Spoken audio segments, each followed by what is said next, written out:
G'day everybody, Phil Henry here from the Capricornia Chamber of Commerce, and I'm here with the Chamber's President, Jason Foss. How are you, Jason? Good, thank you, Phil. How are you? That's excellent. I've never been better, mate. All right, well, it's pretty late morning here. Lunchtime's approaching, so we do have important things to attend to shortly. We do indeed, so that'll be lunch. So before we get to our lunch, we'd like to bring you up to speed, I guess, with some of the latest doings of interest to the business community. Probably foremost amongst that was yesterday's state budget. Yes, I probably should have introduced that for you, shouldn't I? Well, I'm going to say the same thing I said about the federal budget. Yes. There's a theme here. What's the theme, Phil? The theme is, when are governments going to bite the bullet about long-term structural reform for the costs on business? Yep. Yeah, it all seems to be fairly short-term thinking at the moment, doesn't it? Look, all right, there's cost of living pressures on the buying public, on everyone. They're double, really, on small business, because you've got your personal side and then your business side as well. You've got two sets of those books to worry about. Exactly, and if your customers are feeling the pinch, then depending on what area you're in, you're feeling their pinch as well. The usual one, payroll tax, you know. Come on, people, let's just get with it. Do away with it. It seems like everyone you talk to about that, well, in the business community, everyone you talk to about that agrees it's a stupid tax. But everyone in government you talk to just kind of shrugs their shoulders. Because it is what Treasury calls an efficient tax. Yes. And the reason it's efficient is because you can't avoid it. Because they've got the details about who you employ. Yeah. So one of these, we'll keep on it. It's, from our point of view, it's an easy one to do because it's an obvious one to do. We understand the other side, but we've got to keep badgering them about it, and that's exactly what we'll do. So, short-term thinking aside, what sort of long-term things would be on your radar? What would you like to see? Yeah, so infrastructure's an obvious sort of asset class there, for want of a better term. Yep. All I could see in the budget was funding that probably had already been committed for the ring road.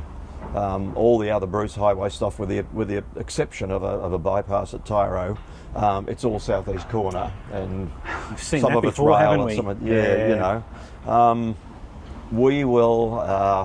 We will start lobbying longer term for change there, and the whole Bruce Highway needs doing. But from our perspective, probably the really most obvious one is the dual carriageway between here and Gladstone. When you look at all the activity that's going on in Gladstone, you know, with hydrogen and all that sort of thing, and increased traffic through the port. Yep.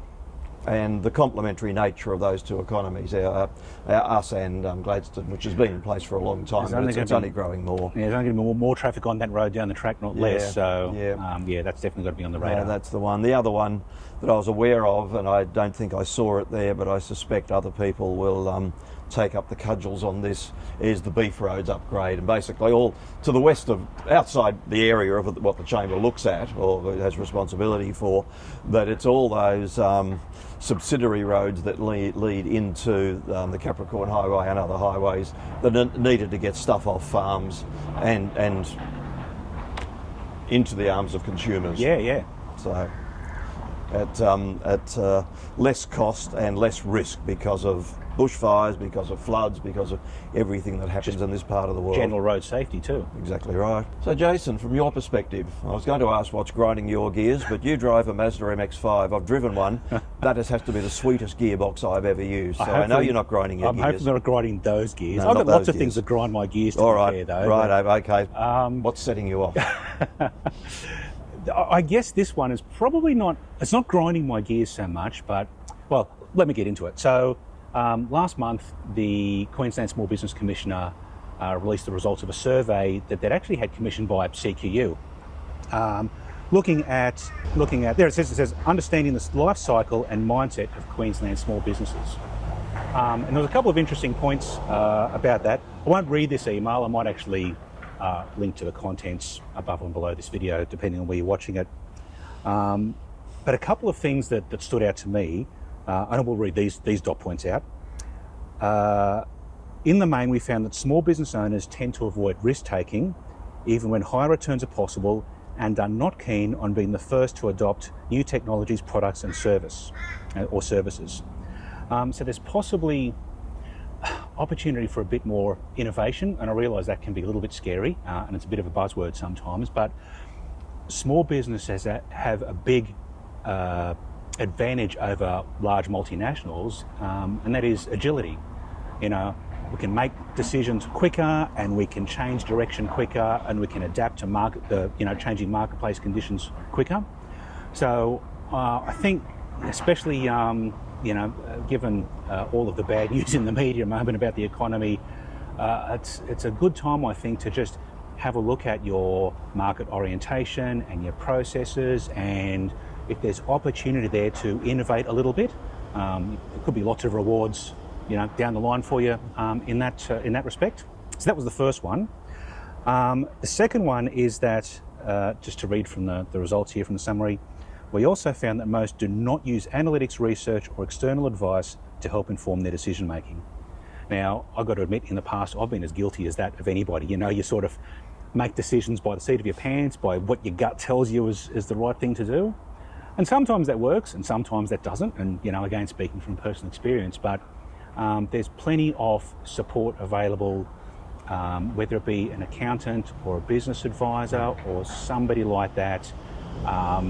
Just getting your thought, or even utilising the network like the chamber. If you come to any of our coffee meetings or anything we're running after hours, just floating your ideas with peers or people outside of your business or industry directly.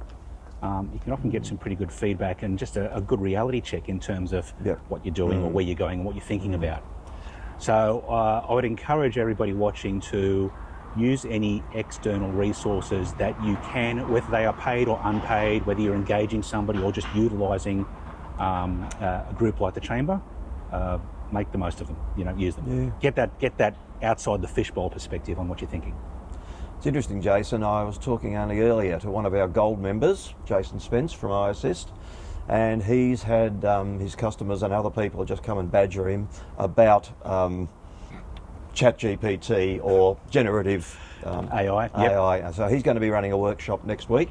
I think I'm not sure whether it's down the coast or here, but no, he said that he's just getting so many inquiries, and it'll be, as he said it to me, a 1 hour workshop, fairly short. Quickly what it's about, and then how do you use it, and what's its applicability to your business. Because he's just looking straight at people raising productivity. It's a very obvious productivity raising tool once you know what it does and how you can use it properly. Yeah, I mean, I don't use it for everything, but there are certain things that I do use it for, and it can be a huge time saver, especially like you can't just trust what it gives you. But if you're looking at a blank piece of paper and you kind of don't know where to start, using some generative AI like ChatGPT or Google's Gemini or whichever flavor, Microsoft Copilot, can be a great way to just turn a blank piece of paper into something, and you look at it and go, well, that's wrong and that needs changing, and edit it from there. Sometimes it's a light edit, sometimes it's a heavy one. But it's great to get started if you don't know where to start with something. So, Jason Spence, apologies to you. I didn't ask you whether I didn't know I was going to do this. But we don't have a script here. We just make this up as we go. See, I want to be an influencer when I grow up. I've heard that influencers are really good people, so I want to be one. So that's what I'm doing. Okay, excellent. All right. Well, we don't know the details of this, but again, check the description around this video somewhere. We'll link to it if Iassist have those details of that online somewhere. Yeah, cool. And last night, as at recording this, it's the 12th today, the Small Business Strategy was released. So Phil, I'm assuming that you're all over that. Not exactly, not as so described. Yes, it's out. Like most retired people, I'm now busier than I ever was when I was employed, so sorry, state government, I haven't had time to read it yet. I'll do that when I get home. As I said, it's only just dropped. Was it last night or early as of this morning? Something like that, So we neither of us have had a chance to have a look at it yet, but next video we'll definitely have some thoughts or some feedback on that one. We're here for you. And a bit of a segue from what we were talking about just before, talking about Iassist, that we're sponsoring our next coffee catch-up. So they are. And that is on the 26th of June, down at their new office in Yeppoon. It's, where is their new office in Yeppoon? What's the name of that place? I could drive there. I was there this morning. It's the shopping centre that's called Is it Tarangambar? It's on the bottom of Tarangambar Hill. Yeah. Yeah, okay. That shopping centre there. Yes, that one. Yeah, there's a Foodworks or an IGA or something in there. Star or something. Star. Whatever, yes. Anyway, the one in there. Check the details on the website. Make sure you do RSVP so I've got your coffee order in advance so that you can actually have a coffee. But that's on last Wednesday of the month, so that is the 26th of June. Runs from 7 till 8:30, but feel free to pop in any time in that window. You don't have to stay for the whole hour and a half. Call in, catch up. Make use of the network like I was mentioning before, and we'll see you there at that one. Don't forget to order your coffee in advance. So get onto the website and order the coffee in advance. When you register. Totally. All right, so lunch is calling, I think, just looking at the time. It's about that time of the day. I can hear a great northern in the background. Okay, do you? rolling in. Actually, the chicken Caesar wraps at the Cry, which is where we're headed next. Actually, a pretty good lunchtime because they're not. You know, a lot of lunchtime food meals are too big. You just can't eat them all. Can't get it down. No. So the chicken Caesar wrap at the Cry is actually a good lunchtime size meal. So that's what I'll be ordering. Let's go and do it. Normally, I go and get a palmy if I'm at the pub, but not at lunchtime. Alrighty, this is now getting completely off the rails, so we might wrap it up there. So it's goodbye from him. And it's goodbye from me. That's both of us. So goodbye. See you later.